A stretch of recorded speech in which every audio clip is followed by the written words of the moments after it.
नमस्कार, प्रादेशिक समाचार के साथ मैं आसिया नाजली। पहले मुख्य समाचार। प्रधानमंत्री नरेंद्र मोदी आज कोविड-19 वैक्सीन बनाने के काम में शामिल 3 टीमों से वीडियो कॉन्फ्रेंसिंग के जरिए बातचीत करेंगे।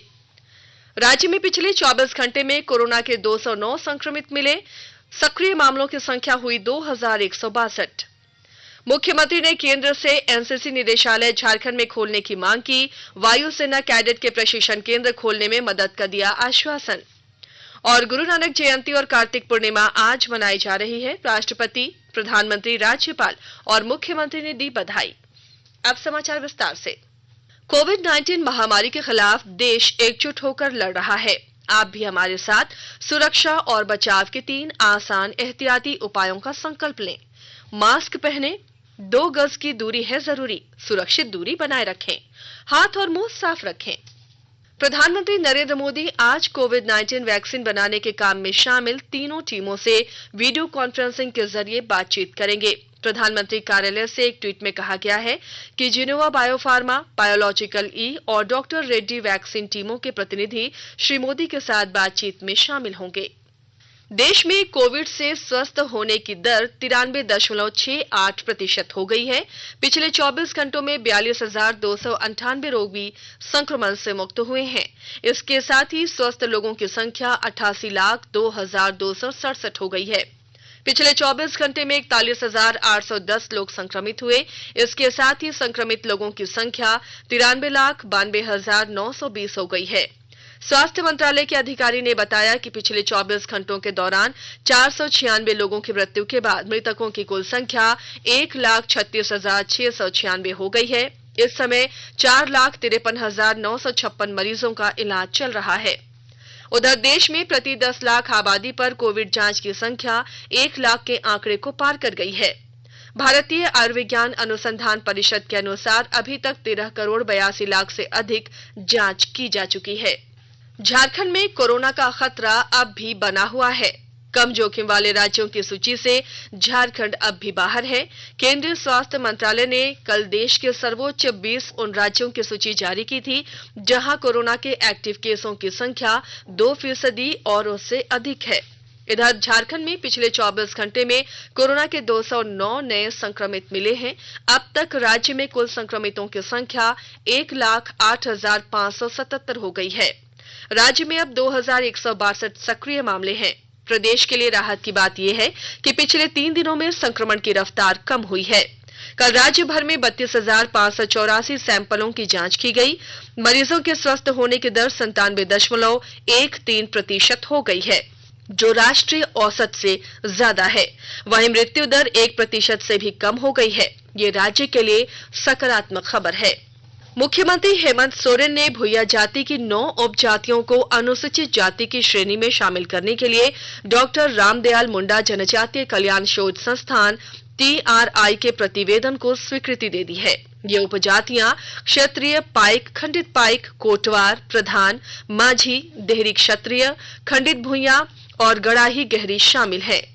मुख्यमंत्री ने TRI के प्रतिवेदन को अनुमोदित करते हुए उसे सामाजिक न्याय और अधिकारिता मंत्रालय भारत सरकार को भेजे जाने के प्रस्ताव पर अपनी सहमति दी है।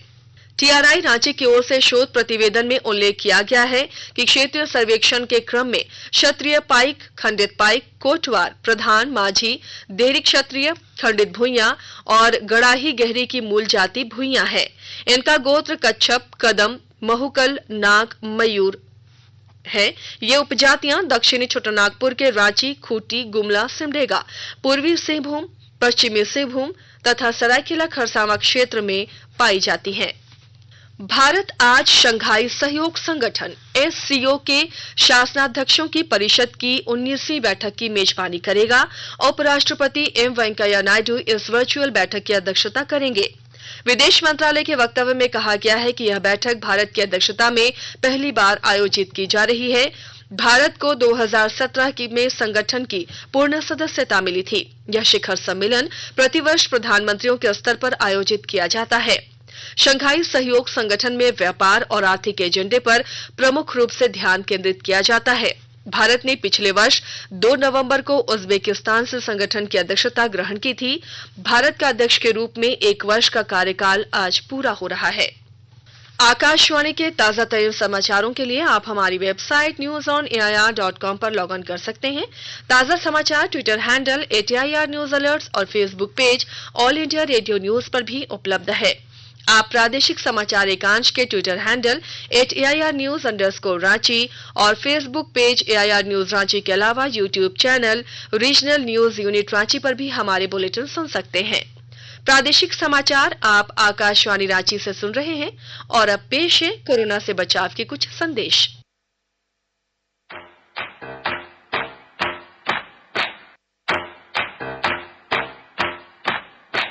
चलो मिलकर एक शुरुआत करें, चलो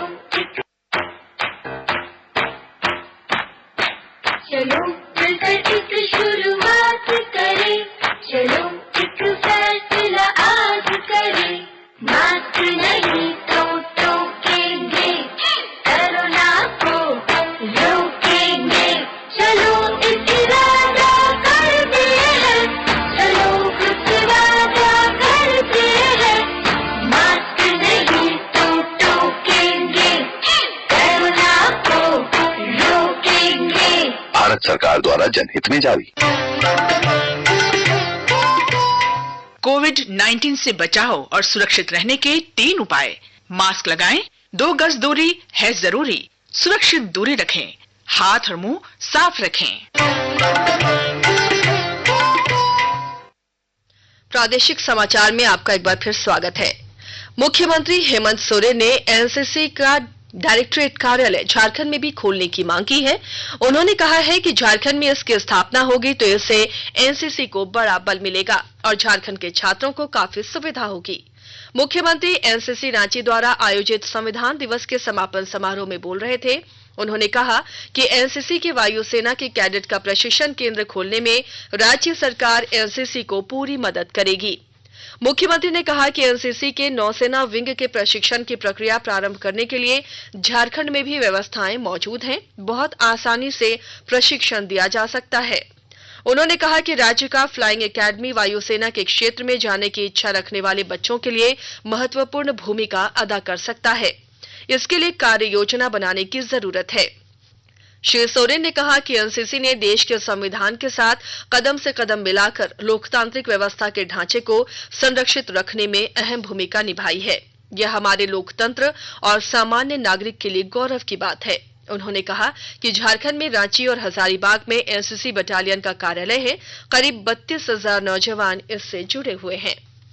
खूंटी जिले के दूरदराज और नक्सल प्रभावित इलाकों में माइक्रो बोरी बांध अब आंदोलन का रूप लेने लगा है। जनजातीय इलाकों में मदैत परंपरा से बन रहे बोरी बांध में जिले के अधिकारी भी सहयोग कर रहे हैं। अधिकारियों ने ग्रामीणों के साथ बालू भरे प्लास्टिक भरी बोरियों को उठाकर बांध की दीवार बनाने में अपनी भूमिका निभाई। कुछ ही दिनों में 5 माइक्रो बोरी बांध बनकर तैयार हो गए। खूंटी जिले के उप विकास आयुक्त और मुरहू के प्रखंड विकास पदाधिकारी जब नक्सल प्रभावित डाहंगा गांव पहुंचे तो माइक्रो बोरी बांध बना रहे ग्रामीणों का उत्साह बढ़ गया। खूंटी जिला प्रशासन, सेवा वेलफेयर सोसाइटी और जिले की ग्राम सभाओं के संयुक्त प्रयास से जनशक्ति आंदोलन चलाया जा रहा है। लातेहार जिला प्रशासन ने जिले के स्वास्थ्य कर्मियों से कार्यों में लापरवाही नहीं बरतने की चेतावनी दी है। विस्तृत ब्यौरे के साथ हमारे संवाददाता। लातेहार जिले के उपायुक्त अबू इमरान ने स्वास्थ्य कार्य में लापरवाही बरतने वालों पर कार्रवाई की चेतावनी दी है। जिला स्वास्थ्य समिति की बैठक में लक्ष्य के अनुरूप कार्य नहीं होने पर उन्होंने नाराजगी जताई व civil surgeon doctor Santosh Kumar Srivastava को कम संसाधन में बेहतर स्वास्थ्य सुविधा अंतिम व्यक्ति तक पहुंचाने के लिए कार्य योजना बनाने का निर्देश दिया। उन्होंने कहा कि स्वास्थ्य विभाग द्वारा संचालित सभी योजनाओं का सफल क्रियान्वयन हो, इसमें थोड़ी सी भी लापरवाही बर्दाश्त नहीं की जाएगी। उन्होंने चिकित्सकों व स्वास्थ्य कर्मियों को ईमानदारी पूर्वक कार्य करने की नसीहत दी। डीसी ने कहा कि जन जन तक स्वास्थ्य सुविधाएं पहुंचाने के लिए सबों को ईमानदारी से साथ काम करना होगा। संजय कुमार तिवारी, आकाशवाणी समाचार, लातेहार। प्रधानमंत्री नरेंद्र मोदी आज अपने संसदीय क्षेत्र वाराणसी जाएंगे और विश्व प्रसिद्ध देव दीपावली पर्व में शामिल होंगे। इस दौरान प्रधानमंत्री कई कार्यक्रमों में भाग लेंगे। श्री मोदी राष्ट्रीय राजमार्ग 19 के हंडिया प्रयागराज और राजा तालाब वाराणसी के 6 लेन चौड़ीकरण परियोजना को राष्ट्र को समर्पित करेंगे। इस परियोजना में कुल 2,447 करोड़ रुपए की लागत आई है। इस दौरान प्रधानमंत्री एक जनसभा को संबोधित करेंगे। इसके बाद वे काशी विश्वनाथ मंदिर गलियारा परियोजना और सारनाथ पुरातात्विक स्थलों का दौरा करेंगे। गुरु नानक जयंती और गुरु पर्व आज भारत सहित विश्व भर में धार्मिक श्रद्धा और उल्लास के साथ मनाया जा रहा है। यह पर्व सिखों के प्रथम गुरु गुरु नानक देव जी के जन्मोत्सव के उपलक्ष्य में मनाया जाता है। उन्होंने सिख धर्म की स्थापना की थी। इस वर्ष गुरु नानक देव जी का 551वां प्रकाशोत्सव है। इस दिन विश्व भर में श्रद्धालु प्रार्थना और कीर्तन में शामिल होते हैं। अमृतसर के स्वर्ण मंदिर में गुरु पर्व बहुत उल्लास के साथ मनाया जाता है। प्रधानमंत्री नरेंद्र मोदी ने इस मौके पर लोगों को शुभकामनाएं दी हैं। श्री मोदी ने कहा कि वे गुरु नानक देव जी के लोकहितकारी विचारों से गहन रूप से प्रभावित हैं। प्रधानमंत्री ने कहा कि विश्व भर में गुरु नानक देव जी का प्रभाव देखा जा सकता है। राष्ट्रपति रामनाथ कोविंद ने गुरु नानक देव जी की जयंती पर देश विदेश में रहने वाले सभी नागरिकों, विशेषकर सिख समुदाय के भाइयों और बहनों को शुभकामनाएं दी हैं। उधर राज्यपाल द्रौपदी मुर्मू और मुख्यमंत्री हेमंत सोरेन ने भी राज्यवासियों को कार्तिक पूर्णिमा और गुरु पर्व की शुभकामनाएं दी हैं। राज्यपाल द्रौपदी मुर्मू ने कहा है कि कार्तिक पूर्णिमा सनातन धर्म के अनुयायियों के लिए प्रमुख त्योहारों में से एक है।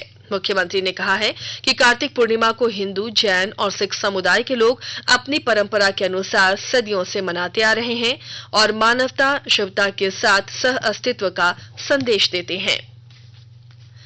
लातेहार जिले के फपबेतला में कुटमू दुबिया घाट मार्ग पर बरवाड़ी थाना क्षेत्र के केचकी चिकनाका के पास कल एक यात्री बस और बाइक की आमने सामने टक्कर हो गई, जिसमें बाइक सवार एक युवक की मौके पर ही मौत हो गई, जबकि दूसरा युवक घायल हो गया। और आइए अब सुनते हैं राज्य से प्रकाशित प्रमुख अखबारों ने किन किन खबरों को प्रमुखता से प्रकाशित किया है। भूया जाति की उपजातियों को मिलेगा अनुसूचित जाति का दर्जा। इस खबर को सभी समाचार पत्रों ने प्रमुखता से प्रकाशित किया है। प्रभात खबर ने 4 जिलों को छोड़ घट रहा कोरोना संक्रमण, धैर्य रखें 60 दिन तो होगी स्थिति सामान्य, इस खबर को पहले पन्ने पर जगह दी है। कृषि सुधारों ने खोले नए रास्ते, किसानों से बातचीत की पेशकश के बीच पीएम ने गिनाए सुधारों के फायदे की खबर को दैनिक जागरण ने पहले पन्ने की पहली खबर बनाया है। झारखंड के 10,000 बच्चों को ट्रेंड करेंगी बड़ी कंपनियां, इस खबर को दैनिक हिंदुस्तान ने प्रमुखता से प्रकाशित किया है। कोयला तस्करी में कई बड़े पुलिस अफसर मददगार, इस खबर को दैनिक भास्कर ने अपनी पहली खबर बनाई है। झारखंड में राजस्व संग्रह 5,000 करोड़ रुपए तक गिरने की खबर को द टाइम्स ऑफ इंडिया ने प्रमुखता से प्रकाशित किया है। उत्तर प्रदेश में लव जिहाद कानून के तहत पहला मामला दर्ज होने की खबर को हिंदुस्तान टाइम्स ने अपनी पहली खबर बनाया है। और अब अंत में मुख्य समाचार एक बार फिर। प्रधानमंत्री नरेंद्र मोदी आज कोविड-19 वैक्सीन बनाने के काम में शामिल 3 टीमों से वीडियो कॉन्फ्रेंसिंग के जरिए बातचीत करेंगे। राज्य में पिछले 24 घंटे में कोरोना के 209 नए संक्रमित मिले, सक्रिय मामलों की संख्या हुई 2,162। मुख्यमंत्री ने केंद्र से एनसीसी निदेशालय झारखंड में खोलने की मांग, वायुसेना कैडेट के प्रशिक्षण केंद्र खोलने में मदद का दिया आश्वासन।